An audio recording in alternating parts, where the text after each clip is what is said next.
Welcome, ladies and gentlemen, to the Pro Wrestling Report PrimeTime Extra. We had to whip this out today, ladies and gentlemen, because they're here at the end of PrimeTime. See, that's how you get yourself in trouble. What do you mean? Just go ahead. The end of PrimeTime? Yes. You dropped a bomb? You know, you baited me into that whole thing. I did not bait you into that. Yeah, you know I get emotional about certain things, and yes, I did say it's Dixie Carter's fault. You said Dixie Carter is the problem with TNA She is wrestling. the failure of TNA wrestling. You said that it is a vanity project. It is a vanity project. You said that, I said rather, that they're not running a good business. It seems like a hobby. And if you look at the role that they were on, if you look at all that they've done. Hold on a second. How many times do you see Vince McMahon, Stephanie McMahon, Triple H tweet, I had a great experience with so-and-so. I'm really happy to see so-and-so here. Oh, this is fantastic so-and-so. They never do it. You know why? Because it's expected that their talent is top-notch and doing the right thing. Dixie Carter wants to hug everybody, okay? And celebrate with everybody. Why don't you win, then celebrate? Right now, they're not winning. That company, there's so much unrest. Locker room morale is at an all-time low. And how many times have we said that before? So imagine how low it really is right now. When the talent does not trust the front office, the executive vice president, they don't know what the agents are doing anymore. Because the agents don't know what the agents are doing Because the agents don't know what their job titles are anymore. Because it'll change after the first phone call. The biggest fear and concern for the people in TNA is who's going to be coming in to replace certain people. But will they bring anybody in to replace if these are cost-cutting measures? No, because some people are still under payroll that just haven't been in the office. People who have a valid passport due to their recent travel. Well, let's face it, Jeff Jarrett. He's still getting paid to stay at home.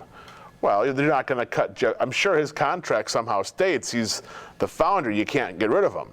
Well, otherwise they would have. If you're going to pay Jeff Jarrett, you might as well have him do something. Bring him in the office. Could you have a gut check? Which that means online. That means that Bruce Pritchard will be gone because of that.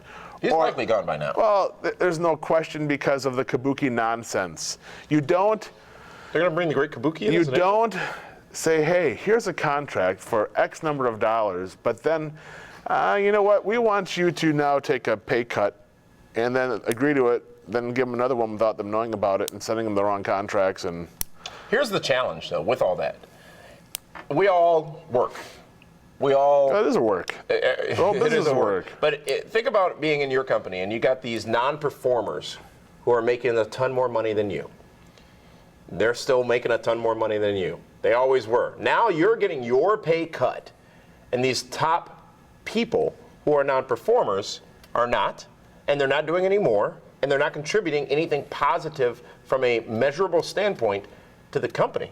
Let's face it. That's the real challenge. How could your morale be good in that environment, in that scenario? How could, and let's be honest, we're not going to name names here because we don't do that on this broadcast, but we have spent a lot of time with a lot of talents in TNA Impact Wrestling.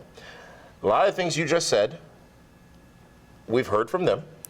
Mm-hmm. A lot of people listen, I won't say anything that I don't know is true. Right. Okay?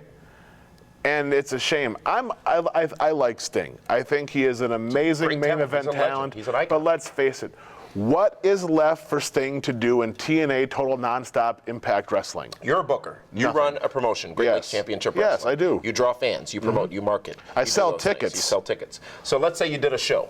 Let's say Blizzard Brawl this year. You had Hogan. You had Sting. You had Jeff Hardy. I would lose my ass because I couldn't afford to pay everybody. Let's say you could. Okay. Let's say you could. And you drew, let's say, 750 people paid. What would you do as a promoter?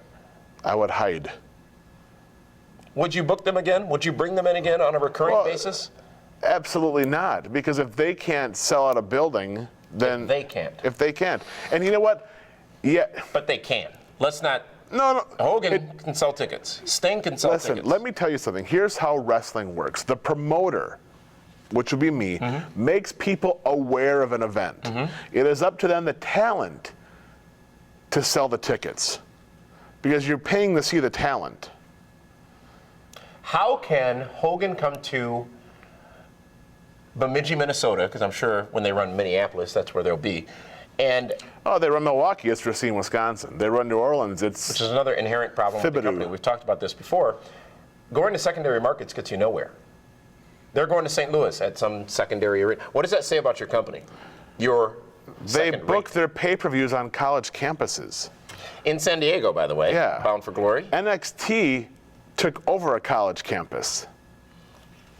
Full Sail. The point being made here, and I want to make this crystal clear to all of you watching, I'm a fan of TNA Impact Wrestling. David Hero, you are a fan of TNA Impact Wrestling. TNA Impact Wrestling has been delivering, I think, solid product over the last several weeks on TV on Thursday nights. And let's just put it out there, we have friends in TNA Impact Wrestling. Everyone knows Al Snow is my GLCW champion. They know Ken Anderson is a super friend. You know, Robbie E is a Nelson family guy, but I mean, he's smart. We want to cheer them. We want them to be successful. We want them to be given opportunities. And all TNA Impact, prime example, Peoria, Illinois. Yes. They were great to us, by the way. Great hospitality. You know what? They gave us full access, whatever we wanted. We got to watch the TV in the gorilla position pretty much, but the talent stayed at a casino. Because they got a great rate. Hey, I'm all about getting great rates. No, but come on. Where did the president stay? If she not at the casino. Vince McMahon stays at the same TV hotels as his talent. I'm just saying it's not run by wrestling people. Oh. It's not. The people at the top are not wrestling people. They are concert, rock, Nashville country music people. Yeah, you bring in Bischoff, but he does programming. He's more with Spike. True, but his impact on Impact has been substantial as far as TV production. It's production, but he's not a decision maker. He's not. Depends on who you ask. Well, I'm telling you, he's not. We've said it before hundreds of millions of times. 2 years. Tops. 2 years from now? They'll be out of business. That's fairly conservative, I think. Because, let's face it, as talented as Samoa Joe, AJ Styles, Daniels, Kaz, Storm, Bobby Roode, Austin Aries, all those guys have been given main event pushes since they've been in the company. And they've been there for 8-9 years. Name somebody besides Kane or John Cena and take out Triple H and Undertaker and Jericho because he's part-time that has been in the WWE for 8 or 9 years straight. Oh, there's several people. Okay, please enlighten me. You can look at several people. I'd have to go to my list, but what's the point though? But what I'm saying is, the guys I listed were their top guys, their go-to guys. You're saying they can't be again? You need to freshen it up. It's stale. But now you're saying there's a product issue. There is a product issue. No, there is a product issue. Because it's the same. Nothing has changed. Because the front office, because Dixie Carter wants to coddle and hug and be friends with everybody. Vince McMahon doesn't. Triple H doesn't. Not at all. McMahon don't. Hey, if that talent does not make money, they're fired. They are future endeavored. Look at the long list of talents. Here's the most troubling thing. If, worst case scenario, and this is not what we're advocating or want, if TNA were to dissolve, if it were to take the path of ECW, which quite frankly, compare those two companies and their devices, well, hold on. They're on that same path. Because TNA is also 6 to 8 weeks behind paying people. Checks in the mail. They're on that same path. They truly are. But if that were to happen, the true victims of all this, the talents. Oh, yeah. Because there's no chance they're all going up to Stamford, Connecticut. No. There's 10% of the talent in TNA would maybe get a look. Roode's an easy play? No, that's not true either. Because you know what? When Bobby Roode's contract was up, he could have gone there and didn't. He chose not to. Not necessarily. But he's been hailed by many people. Bobby Roode is fantastic. He's an amazing talent. Amazing. But right now, WWE, name one person besides Jeff Hardy that WWE has taken back from TNA or brought in from TNA that has gone on to draw money. There isn't anyone, but Kurt Angle. No. If he were to. Going back to the if they were to. But Kurt Angle is a different animal. Correct. I'm on a different point now. I'm going back to the point of who of the current TNA roster. Kurt Angle's last match will be at WrestleMania. No doubt about it. Sting versus Taker. That's a must. And that's going to happen. It'd be stupid you on know everybody's what? Sting wants to get off this ship. He's had enough. Is he doing it because of the hugs? He's doing it because of the ridiculous payday he gets. For doing 2 days a month. Basically. And you know what? God bless him for getting it. You Not know, his fault. hey, they no, gave it to him. But hey, any of us would have signed listen, that. At the end of the day, Sting doesn't want his only Hall of Fame induction to be a potluck dinner. Okay? He doesn't want his last match to be at a college campus. He wants to have an event when he's done. And TNA Impact Wrestling cannot give him that. Kevin Nash, when he went back to the Royal Rumble in 2011, I believe it was, we had him on our radio show at the time the next night. The very next night. One of the points he made was the chills, the feeling, the experience of being out there in front of 20,000 people. You think I'm kidding when I said RVD stood on that top rope on Raw and looked and thinking, wow. Let's close this out. I'll give you a chance to make a final statement as well, David Hero. My final statement is this. TNA Impact Wrestling from a product on Spike TV on Thursday nights, I think, has been fantastic as of late. The challenge is, over all these years and over all these changes they've made, they've not fixed their business. They took steps to do so, bringing in Big, good step, good step. Bischoff on production, great step. Bringing in Lagana, great step. But who's handling their day-to-day affairs? Why is it that you order something from TNAshop.com, get told it's out of stock, get the merchandise, and then get a full refund for the merchandise all on the same day? That's the stuff that puts a company out of business. That's the stuff that puts a company out of business. How is it that you can go on the road and spend hundreds of thousands of dollars a month to do this production without doing a proper, and maybe they did and didn't do it right, a proper profit and loss analysis to make sure that you could afford it? The seemingly obvious point right now is they can't afford the business they're running right now, thus they're making these changes to try to limp along. And while they're limping along, what's that big hit? What's that big revenue driver that they're looking forward to down the road? There isn't one. So if you're limping along and you're still putting weight on that leg, you're going to go eventually from a wrap to a brace to a full cast. You're such a jerk. It was a great analogy that literally just popped into my head, but it's true. Yeah, it's never going to fix itself. What's the first 4 letters of analogy? That's you. It's never going to fix itself.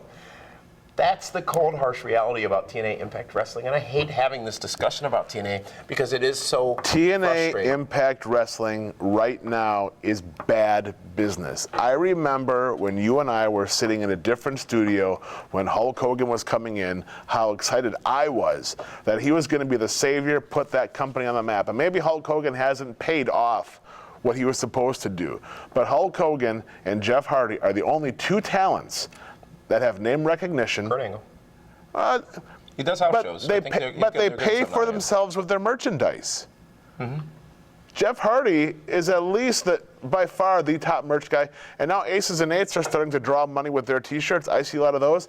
And they fire a guy that maybe makes $500 a night. Who looked good, who looked the part, who was believable. It's bad business. The talent doesn't believe in them, the agents don't believe in them, and their executives don't believe in them. And when you lose faith with everybody, it's only a matter of time before that foundation cracks and the whole company falls apart.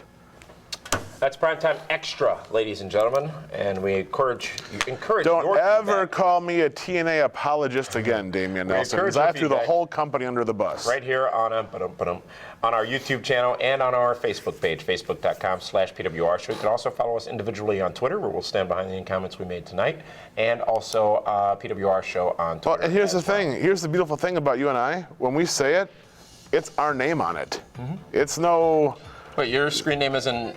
WrestleMark 316? No, and yours definitely isn't Sexy Boy, even though it's your favorite song you play in the car all around town. That's PrimeTime Extra, ladies and gentlemen. Monday night, join Meathead and Matthew after Raw for PWR Live on our YouTube channel right here. You know what's cool about Meathead? He finally lost the Unabomber look. See you next Saturday right here on PrimeTime, Saturday night on My 24. Thank you so much.